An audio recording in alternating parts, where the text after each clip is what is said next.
Hello నమస్తే welcome to my channel మెకానియన్. మన third series వచ్చేసి ఇంజనీరింగ్ మెకానిక్స్. మన థర్డ్ సిరీస్లో 74th వీడియో వచ్చేసి basic problems on screw Jack.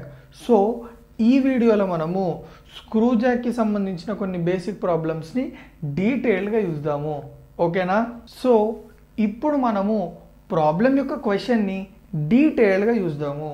So క్వశ్చన్లో ఏమంటున్నాడంటే a screw jack has square threads అని అన్నాడు. సో ఈ స్క్రూ జాక్ వచ్చేసి ఈ ఏదైతే స్క్రూ ఉందో దానికి స్క్వేర్ థ్రెడ్స్ ఉన్నాయి అండ్ డి వచ్చేసి 50 mm, అంటే ఈ mean diameter of the screw వచ్చేసి ఎంత 50 mm అన్నాడు. And P is equals to 10 mm. That means the distance between the two consecutive threads is 10 mm అని అర్థం. సో అవి ఈక్వల్లీ స్పేస్డ్ ఉన్నాయి, వాటి మధ్యలో డిస్టెన్స్ వచ్చేసి 10 mm.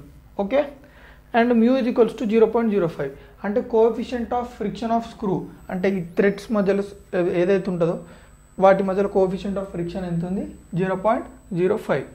ఫైండ్ ఫస్ట్ క్వశ్చన్ వచ్చేసి ఏంటంటే find the tangential force required at the end of 300 mm liver to lift the load of 6000 Newton.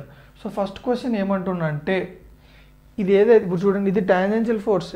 Okay, ఈ టాంజెన్షియల్ ఫోర్స్ ఎంత కావాలి, ఎక్కడి నుంచి యాక్సిస్ నుంచి ఎండ్ వరకు డిస్టెన్స్ ఎంత 300 mm లివర్. సో 300 mm లివర్ని పుల్ చేయడానికి అంటే టాంజెన్షియల్ ఫోర్స్ ఎంత కావాలి, ఈ వెయిట్ బ్లాక్ని రేజ్ చేయడానికి ఈ టాంజెన్షియల్ ఫోర్స్ ఎంత అవసరమో చూడండి. Find tangential force required at the end of 300 mm liver to lift load of 6000 Newton. ఈ లోడ్ వచ్చేసి 6000 Newton ఉంది. సో ఈ 6000 Newtonని లిఫ్ట్ చేయడానికి ఈ లెవర్ ఫోర్స్ అంటే ఈ లివర్ మీద ఎండ్ దగ్గర టాంజెన్షియల్ ఫోర్స్ నేను ఎంత అప్లై చేయాలి అనేది మనల్ని క్వశ్చన్ అడుగుతున్నాడు. ఓకే, మనం ఫస్ట్ క్వశ్చన్ని సాల్వ్ చేద్దాం. ఓకే, తర్వాత సెకండ్ క్వశ్చన్ని చూద్దాం. సో ఫస్ట్ క్వశ్చన్లో ఏమన్నాడు, టాంజెన్షియల్ ఫోర్స్ ఎంత కనుక్కోమన్నాడు. That is nothing but P. So మనం ఆల్రెడీ మనకు P ఫార్ములా ఉంది. P is equals to W into D by 2R into tan of theta plus phi. So ఇందులో మనకి ఏమేమి తెలుసు, W లోడ్ ఇచ్చిండు 6000 Newton, D మీన్ డయామీటర్ ఇచ్చిండు 50 mm, 2 R ఎంత, R అంటే ఏంది చెప్పండి, యాక్సిస్ నుంచి లివర్ ఎండ్ డిస్టెన్స్ ఎంత అది కూడా ఇచ్చేసిండు 300 mm, tan of theta plus 5. So ఈ టీటా కనుక్కోవాలి, 5 కనుక్కోవాలి. అసలు ఎట్లా కనుక్కుంటాం టీటా 5? అసలు టీటా అంటే ఏంది, ఎలిప్స్ యాంగిల్. ఆల్రెడీ మనం డిస్కస్ చేసినాం, చాలా డిస్కస్ చేసిన ఎలిప్స్ యాంగిల్ నా ప్రీవియస్ వీడియోస్ చూడండి. సో ఎలిప్స్ యాంగిల్ వచ్చేసి ఏంది, టాన్ టీటా ఇది ఈక్వల్స్ టు P/πd. సో ఈ ఫిగర్ చూడండి, ఇది వచ్చేసి ఎలిప్స్ యాంగిల్. సో నేను ఏం చేస్తున్నా, టాన్ అటు పంపిస్తే టీటా ఇది equals to tan inverse P/πd. Theta ఇది equals to tan inverse P value ఎంత, పిచ్ ఎంత మనకి 10 mm by pi into D value ఎంత, మీన్ డయామీటర్ ఎంత 50 mm. సో సాల్వ్ చేస్తే మనకి ఏమొచ్చింది, టీటా ఇది ఈక్వల్స్ టు 3.642. నెక్స్ట్ ఏం కావాలి మనకి 5 అంటే ఏంది, angle of friction. So angle of friction అంటే మనం ఎట్లా అనుకుంటాము, tan phi ఇది ఈక్వల్స్ టు మ్యూ, మనకి ఫ్రిక్షన్లో ఫార్ములా ఉంది. సో ఫార్ములా యూజ్ చేసి నేను 5 అనుకుంటా. సో tan నాట్ పంపిస్తే ఏమవుతుంది, 5 ఇది equals to tan inverse mu, 5 ఇది equals to tan inverse 0.05. So tan inverse 0.05 అంటే మనకి ఎంత వచ్చింది, 5 ఇది ఈక్వల్స్ టు 2.862. సో నాకు టీటా వాల్యూ వచ్చింది, 5 వాల్యూ వచ్చింది. సో రెండింటిని సబ్స్టిట్యూట్ చేసుకొని మొత్తం సాల్వ్ చేస్తే మనకి ఏమొస్తుంది అంటే P ఇది equals to 57.020 Newton. Okay, so ఇది క్లియర్గా అర్థమైందా ఈ ప్రాబ్లం? ఓకేనా? సో ఇందాక మనము ఫస్ట్ క్వశ్చన్ని డీటెయిల్గా సాల్వ్ చేస్తాము. సో ఇప్పుడు వచ్చేసి మనము సెకండ్ క్వశ్చన్ ఫస్ట్ చూద్దాం. క్వశ్చన్లు ఏమి ఇచ్చిందో చూద్దాం. State whether the jack is self locking, if not find out the torque that is required to keep the load from descending. Okay, ఏమంటుండంటే అసలు ఈ జాక్ సెల్ఫ్ లాకింగా కాదా అని అంటుంది. అసలు సెల్ఫ్ లాకింగ్ అంటే ఏందో ఫస్ట్ దాని గురించి తెలుసుకుందాం. ఓకే, నేను ఏం చేస్తున్నా అంటే ఒక రియల్ లైఫ్ సిచ్యువేషన్ తీసుకుందాం. కార్లో పోతున్నా అనుకుంటున్నాను. నేను కార్లో పోయేటప్పుడు ఏమవుతుందంటే సడన్గా పంచర్ అయింది. పంచర్ అయితే నేను ఏం చేస్తా, మన ఆయుధం తీస్తే స్క్రూ జాక్ తీసి ఏ టైర్ అయితే పంచర్ అయిందో అటు సైడ్ ఈ స్క్రూ జాక్ పెట్టి మెల్లగా కారు ఆ సైడ్ లిఫ్ట్ చేస్తా. నాకు ఒక హైట్ వచ్చేంత వరకు లిఫ్ట్ చేస్తా, నాకు అక్కడ వరకు సరిపోద్ది. అంటే ఆ హైట్లో నేను టైర్ తీయగలుగుతా, టైర్ పెట్టగలుగుతా, రిపేర్ చేయగలుగుతా. సో నేను ఏం చేస్తా, అక్కడ వరకు లేపుతా. సో ఎక్కడ వరకు లేపిన అంటే ఇంకో ఈ హైట్ వరకు లేపిన అంటే చూడండి, ఇది వచ్చేసి 1 2 3 4 అంటే 5th స్క్రూ థ్రెడ్ ఏదైతుందో ఆ స్క్రూ థ్రెడ్ అనేది ఇంకా నట్టు స్క్రూ థ్రెడ్ తోటి ఎంగేజ్ అయ్యి ఉంది అనుకో, అంటే ఈ పొజిషన్ ఉంది మొత్తానికి. వదిలేసిన, అప్లై చేయట్లేదు, ఇంకా నేను ఏం టార్క్ అప్లై చేయట్లేదు, ఫోర్స్ ఎఫర్ట్ పెట్టట్లేదు. సో అది అట్లనే ఉండిపోయింది. నేను ఇక్కడ ఎఫర్ట్ పెట్టకపోయినా కానీ వెయిట్ అనేది అట్లనే ఉంది, కార్ అనేది కిందికి రాలేదు. సో ఈ స్క్రూ జాక్ అనేది ఆ కార్ వెయిట్ని విత్స్టాండ్ చేస్తుంది. అంటే దాని అర్థం ఏంది, ఇప్పుడు ఆ కార్ వెయిట్ వచ్చేసి ఈ వెయిట్ ఆఫ్ ది బ్లాక్ అనుకోండి, అసలు అట్లా వదిలేసినప్పుడు కూడా అసలు ఎట్లా విత్స్టాండ్ చేస్తుంది ఈ స్క్రూ జాక్. ఇందులో which part is responsible for withstanding the weight which is exerted by the weight block or car. అంటే ఇందులో ఏ పార్ట్ అనేది ఆ టోటల్ వెయిట్ని ఆపుతుంది అంటే ఏంటంటే ఈ 3 స్క్రూ థ్రెడ్స్ ఏవైతే నట్టుతోటి కాంటాక్ట్లా, అంటే నట్లో ఉన్న స్క్రూ థ్రెడ్స్ తోటి కాంటాక్ట్లో ఉన్నాయి, ఈ స్క్రూ యొక్క స్క్రూ థ్రెడ్స్ రెస్పాన్సిబుల్. ఓకే, ఇప్పుడు అంటే అట్లా లేని సిచ్యువేషన్స్ కూడా ఉంటాయి అంటే ఉంటాయి. అంటే ఇది వచ్చేసి self locking screw jacking, self locking లేని స్క్రూ జాక్స్ కూడా ఉంటాయి. అంటే దాని అర్థమైంది, నేను తిప్పిన నాకు ఎక్కడ కావాలో అక్కడ హైట్లో సెట్ చేసేసుకున్నాను నేను కార్ని. సో ఇప్పుడు నేను పంక్చర్ అప్లై చేయాలి అంటే రిపేర్ చేయాలంటే నేను ఇంకొక మనిషిని పిలిచి అరే బాబు ఇక్కడ నువ్వు గట్టిగా ఫోర్స్ అప్లై చేయరా, సో అది ఆ హైట్లోనే ఉంటుంది, ఒకవేళ నువ్వు ఇక్కడ ఫోర్స్ అప్లై చేయకపోతే, ఇక్కడ టార్క్ అప్లై చేయకపోతే అది మళ్ళీ కిందికి వచ్చేస్తుంది అని అంట. అంటే దాని అర్థం ఏంది, ఇది సెల్ఫ్ లాకింగ్ స్క్రూ జాక్ కాదని అర్థము. సో సెకండ్ సిచ్యువేషన్ మనం ఏదైతే కన్సిడర్ చేసినామో అది సెల్ఫ్ లాకింగ్ స్క్రూ కాదు, సెల్ఫ్ లాకింగ్ స్క్రూ జాక్ కాదు. ఎందుకంటే అంటిల్ అండ్ అన్లెస్ అంటే కంటిన్యూస్గా నువ్వు ఇక్కడ పి అనే ఎఫర్ట్ పెడితేనే ఈ ఏమంటారు ఈ బ్లాక్ అనేది, ఈ వెయిట్ అనేది ఆ హైట్లో ఉంటుంది. ఒకవేళ ఎప్పుడైతే ఈ పి అనే ఎఫర్ట్ మనం తీసేస్తామో ఆ హైట్లో ఉన్న బ్లాక్ అనేది కిందికి వచ్చేస్తుంది. సో సెల్ఫ్ లాకింగ్ స్క్రూ జాక్కి సెల్ఫ్ లాకింగ్ లేని స్క్రూ జాక్కి డిఫరెన్స్ అర్థమైందా? సో అసలు ఒక స్క్రూ జాక్కి సెల్ఫ్ లాకింగ్ ఉండాలంటే, సెల్ఫ్ లాకింగ్ ప్రాపర్టీ ఉండాలంటే మెయిన్ కండిషన్ ఏంటంటే ఎఫిషియన్సీ అనేది 50% కంటే తక్కువ ఉండాలి. ఓకే, ఎఫిషియన్సీ అనేది 50% కంటే తక్కువ ఉండాలి. అసలు ఎఫిషియన్సీ అంటే ఏంది అంటే efficiency of the screw Jack is defined as the ratio of mechanical advantage to the velocity ratio. నేను ఆల్రెడీ మెకానికల్ అడ్వాంటేజ్ అంటే ఏంది, వెలాసిటీ రేషియో అంటే ఏంది డిస్కస్ చేసిన, ఇప్పుడు కూడా మనం డిస్కస్ చేస్తాము. సో కండిషన్ మీరు చూసుకోండి, ఎఫిషియన్సీ అనేది 50% కంటే తక్కువ ఉంది అనుకోండి, సెల్ఫ్ లాకింగ్ ఉంటుంది.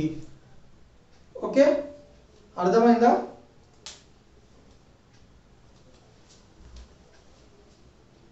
సో ఇందాక మనము సెల్ఫ్ లాకింగ్ యొక్క కండిషన్ గురించి డిస్కస్ చేసినామా లేదా? సో ఇప్పుడు మనం ఏం చేయాలి, ఎఫిషియన్సీ వాల్యూ కనుక్కోవాలి. సో ఎఫిషియన్సీ వాల్యూ ఏంది, efficiency is equals to mechanical advantage by velocity ratio. So first మనం మెకానికల్ అడ్వాంటేజ్ వాల్యూ కనుక్కుందాం. మెకానికల్ అడ్వాంటేజ్ ఫార్ములా ఏంది, output force by input force. అంటే దాని అర్థం ఏంది, ఇక్కడ చూడండి ఈ స్క్రూ జాక్లో బేసిక్గా అవుట్పుట్ ఫోర్స్ ఏంది, వెయిట్ కదా. సో టోటల్గా ఈ స్క్రూ జాక్ మీద యాక్ట్ అవుతున్న ఫోర్స్ ఏంది, వెయిటే కదా. ఓకే, ఇప్పుడు ఈ వెయిట్ని మనము లిఫ్ట్ చేయడానికి ఇన్పుట్గా ఏం ఫోర్స్ ఇస్తున్నాము, ఎఫర్టా కదా. సో ఇట్లా ఆలోచించండి మీరు ఎప్పుడైనా output force by input force అంటే ఈ టోటల్ స్క్రూ జాక్ మీద యాక్ట్ అయ్యే ఫోర్స్ ఏంది, వెయిట్. సో ఈ వెయిట్ని లేపడానికి మనం ఇన్పుట్కి ఇచ్చే ఫోర్స్ ఏంది, ఎఫర్ట్. సో అవుట్పుట్ ఫోర్స్ వచ్చేసి వెయిట్, ఇన్పుట్ ఫోర్స్ వచ్చేసి effort. So W/P.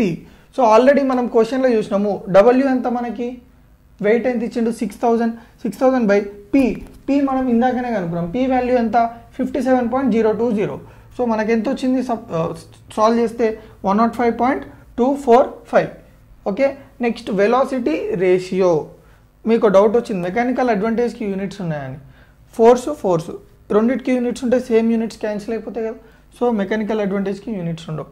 Velocity ratio అంటే ఏంది, distance moved by the effort by distance moved by the load. So first distance moved by the effort అంటే ఏంది, simple. ఈ liver మీద apply అయ్యే effort ఏదైతుందో ఎఫర్ట్ ఎండ్లో అప్లై చేసాం. So the distance travelled by the liver in one rotation while applying effort. అంటే మనం ఎఫర్ట్ ఒక టోటల్ రొటేషన్కి అప్లై చేసినప్పుడు ఎంత డిస్టెన్స్ మూవ్ అయింది అంటే, ఇప్పుడు పీ ఉంది, ఈ పీని నేను ఇక్కడ స్టార్ట్ చేస్తున్నా, ఇట్లా అప్లై చేసిన అంటే త్రూ అవుట్ రొటేషన్ పీ అనేది అప్లై అవుతుందా లేదా. సో ఈ పీ అప్లై అయినప్పుడు ఈ టోటల్ రొటేషన్ కంప్లీట్ అయిందా లేదా. సో ఈ టోటల్ రొటేషన్ కంప్లీట్ కావడానికి ఎంత డిస్టెన్స్ తీసుకుంది. సో లివర్ ఈ టోటల్ రొటేషన్ కంప్లీట్ చేయడానికి ఎంత డిస్టెన్స్ తీసుకుంది అంటే, సింపుల్, రొటేషన్ ఎట్లుంది, సర్కిల్ ఫామ్ చేస్తుంది కదా. సర్కిల్ అంటే సర్కిల్ ఇప్పుడు టోటల్ రొటేషన్లో అంటే డిస్టెన్స్ ఎంత, ఇదేగా డిస్టెన్స్ అంటే. So that is nothing but circumference కదా. సో సర్కంఫరెన్స్ ఏంది 2πr. సో π ఇంటూ డి అనుకోవచ్చా, 2πr అనుకోవచ్చు, π ఇంటూ డి అనుకోవచ్చు. ఆర్ అంటే ఏంది చూడండి, about this point we are trying to rotate the lever. గుర్తుపెట్టుకోండి, అబౌట్ దిస్ పాయింట్ అంటే ఇక్కడ నుంచి డిస్టెన్స్ ఎంత మనకి R. So that is nothing but it will form the radius. So it is radius. So about radius we are trying to rotate the lever అని అర్థం. So rotate చేసినప్పుడు మనకు సర్కిల్ వచ్చింది, ఆ సర్కిల్ డిస్టెన్స్ ఎంత, that is nothing but circumference. So 2πr by distance moved by the load. అంటే distance moved by the load అంటే ఏంది, సింపుల్, ఇట్లా వన్ రొటేషన్ చేసినప్పుడు ఈ స్క్రూ అనేది ఎంత డిస్టెన్స్ మీదికి ట్రావెల్ చేస్తుంది అంటే యాక్సియల్ డైరెక్షన్లో ఎంత డిస్టెన్స్ మీదికి ట్రావెల్ చేస్తుంది అని అర్థం. అంటే సో ఇందాక మనము ఎక్కడి వరకు డిస్కస్ చేసినాము, మనము వెలాసిటీ రేషియోని క్యాలిక్యులేట్ చేసినాము. సో వెలాసిటీ రేషియో అయింది 2 × π × r బై పి. సో వాల్యూస్ని సబ్స్టిట్యూట్ చేస్తే మనకు ఎంత వచ్చింది అంటే 188.496. ఓకే, ఇప్పుడు నేను ఎఫిషియన్సీ అనుకుంటాను. ఎఫిషియన్సీ ఫార్ములా ఏంది, mechanical advantage by velocity ratio. మనకు రెండు వాల్యూస్ వచ్చినాయి. సాల్వ్ చేస్తే నాకు ఎఫిషియన్సీ ఎంత వచ్చింది 0.5583 విచ్ ఈస్ నథింగ్ బట్ 55%. అంటే మీరు చూసుకున్నట్టయితే సెల్ఫ్ లాకింగ్ కండిషన్ ఏంది, లెస్ దెన్ 50% ఉండాలి ఎఫిషియన్సీ. కానీ ఎఫిషియన్సీ ఎంత ఉంది, 50% కంటే ఎక్కువ ఉంది. అంటే దాని అర్థం ఏంది, స్క్రూ జాక్ అనేది సెల్ఫ్ లాకింగ్ ప్రాపర్టీ ఎగ్జిబిట్ చేయదు, ఆ కండిషన్ అనేది సాటిస్ఫై అయ్యేది. అంటే ఇప్పుడు మనం ఒక హైట్కి తీసుకెళ్ళిన తర్వాత మనం ఎప్పుడైతే టార్క్ అప్లై చేయడం లేదా ఎఫర్ట్ అప్లై చేయడం ఆపేసామో మళ్ళీ ఏమైపోతుంది అంటే ఆ బ్లాక్ ఆ హైట్లో నుంచి కిందికి వచ్చేస్తుంది. అంటే స్క్రూ జాక్ అనేది మళ్ళీ కింద పడిపోతుంది, అంటే వెయిట్ కూడా కింద పడిపోతుంది. సో ఇప్పుడు మనం ఏం కనుక్కోవాలంటే, నేను ఈ టార్క్ ఎంత అప్లై చేస్తే ఈ వెయిట్ అనేది అదే హైట్లో ఉంటుంది, అంటే మనకు కావాల్సిన హైట్, అంటే మన డిజైర్డ్ హైట్. సపోజ్ నేను హైట్ ఒక 2 మీటర్స్ ఉండాలనుకుంటున్నాను, 2 మీటర్స్ హైట్ ఒక 50 సెంటీమీటర్స్ హైట్లో ఉండాలనుకుంటున్నాను. సో ఎప్పుడైతే నేను టార్క్ అనే వాల్యూని ఏ టార్క్ వాల్యూని అప్లై చేస్తే నేను ఈ స్క్రూ జాక్ని 50 సెంటీమీటర్స్ హైట్లో ఉంచగలుగుతాను, అంటే ఆ వెయిట్ బ్లాక్ని అనేది 50 సెంటీమీటర్స్ హైట్లో ఉంచగలుగుతాను అనేది మనకు తెలియాలి. సో ఈ టార్క్ వాల్యూ ఎంతనో మనము కనుక్కోవాలి. ఓకేనా. సో ఇప్పుడు మనం ఏం కనుక్కోవాలి, ఈ టార్క్ వాల్యూ ఎంత అప్లై చేస్తే బాడీ అనేది డిసెండ్ అంటే కిందికి వెళ్ళకుండా, ఈ వెయిట్ అనేది కిందికి పడిపోకుండా, ఈ స్క్రూ అనేది కిందికి పడిపోకుండా ఉంటుంది. అంటే లాజిక్ చూడండి ఒకసారి, నేను ఒక లాజిక్ చెప్తా చూడండి. ఇప్పుడు ఈ వెయిట్ కిందికి పడిపోకుండా మనం ఆపాలంటే, ఈ వెయిట్ మనం ఇక్కడ ఉంది, ఇది ల్యాండ్, ఓకే, ఇది ఇంకొక లెవెల్ అనుకోండి. ఓకే, 2 ప్లాట్ఫామ్స్ ఉన్నాయి, 2 ప్లాట్ఫామ్స్ ఉన్నాయి. ఓకే, ఇప్పుడు నేను ఈ ప్లాట్ఫామ్ నుంచి ఈ బ్లాక్ని ఈ ప్లాట్ఫామ్కి తీసుకురావాలంటే ఈ డైరెక్షన్లో నేను ఎంత అప్లై చేయాలంటే 5 కిలో న్యూటన్ అప్లై చేయాలి. 5 కిలో న్యూటన్ అప్లై చేస్తే ఏమవుతుందంటే ఈ బ్లాక్ ఈ ప్లాట్ఫామ్ నుంచి వచ్చి ఈ ప్లాట్ఫామ్కి సెటిల్ అవుతుంది. ఓకే, ఇప్పుడు నేను ఏం చేస్తున్నా అంటే ఈ బ్లాక్ని ఈ ప్లాట్ఫామ్ నుంచి ఈ ప్లాట్ఫామ్కి రానియొద్దు. అంటే నేను ఏం చేస్తా, ఈ ప్లాట్ఫామ్ నుంచి ఈ ప్లాట్ఫామ్కి రావాలంటే మినిమం ఫోర్స్ ఎంత అప్లై చేయాలి, 5 కిలో న్యూటన్. ఇప్పుడు నేను ఏం చేస్తున్నా అంటే ఈ ప్లాట్ఫామ్ నుంచి ఈ ప్లాట్ఫామ్కి రావద్దు ఈ బ్లాక్, అంటే నేను ఏం చేస్తున్నా ఎగ్జాక్ట్గా ఆపోజిట్లో 5 కిలో న్యూటన్ అప్లై చేస్తాను. ఏమవుతుంది అప్పుడు ఈ 5 బ్యాలెన్స్ అయిపోయి ఇది ఇక్కడనే ఉంటుంది కదా, అర్థమైందా. ఈ బ్లాక్ ఇక్కడ నుంచి ఇక్కడికి రావాలంటే 5 కిలో న్యూటన్ కావాలి. ఓకే, ఇప్పుడు ఏం చేస్తున్నాడు, ఎవరో ఇంకొక మనిషి ఇక్కడ 5 kN అప్లై చేస్తున్నాడు. ఓకే, ఇప్పుడు ఈ 5 kN అప్లై చేస్తున్నా అంటే బాడీ కిందికి పోతుంది కదా, అట్లా కిందికి పోవద్దు అంటే నేను ఏం చేయాలి, మీద 5 kN అప్లై చేయాలా వద్దా? అంటే బాడీ ఇదే పొజిషన్లో ఉండాలంటే దీనికి కౌంటర్ ఫోర్స్ నేను యాక్ట్ చేయాలి. ఎంత? ఈక్వల్ ఫోర్స్ అవుట్ చేస్తే బాడీ అనేది ఉంటుంది. సో క్లియర్గా అర్థమైందా? సింపుల్. ఫస్ట్ నేను ఏం చేస్తున్నా, ఇది తీసేసి ఇప్పుడు ఇక్కడ నుంచి ఈ బ్లాక్ ఇక్కడ నుంచి ఇక్కడికి రావాలంటే మినిమం ఎంత ఫోర్స్ అప్లై చేయాలి? 5 kN. సో 5 kN అప్లై చేస్తే ఈ ప్లాట్ఫామ్ నుంచి ఈ ప్లాట్ఫామ్కి వస్తుంది.